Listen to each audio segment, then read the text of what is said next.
In this video, we're going to work on a word problem, and it has to do with finding the sequence. So if we have a problem like this that says Natasha was sorting her toys into boxes. She put 3 toys in the first box, 9 toys in the second box, 27 toys in the third box, and 81 toys in the fourth box. If this is the pattern, how many toys would she put in the fifth box? So Natasha has a lot of toys.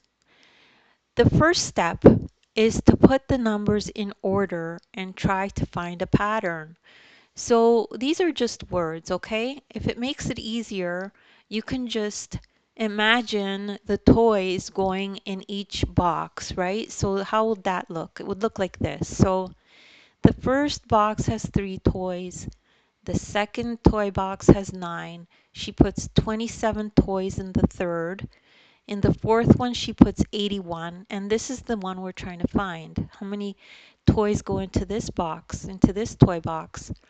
So if you look at it like this, it's really just a sequence of numbers, right? And you just try to find the pattern. So going from 3 to 9, we know that's times 3. If we go from 9 to 27, that's also times 3. 27 times 3 gives you 81. So we know that this is probably going to be times 3. So step 2 is to multiply by 3 to find the next number. So 81 times 3 is 243. So we multiply by 3 here as well.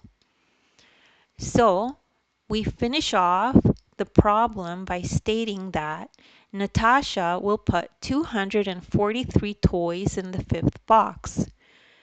And that's the end of the problem. It's not very complicated. If you don't understand it right away, you could just rewatch the video. Practice makes improvement. You're probably just one explanation away from understanding it.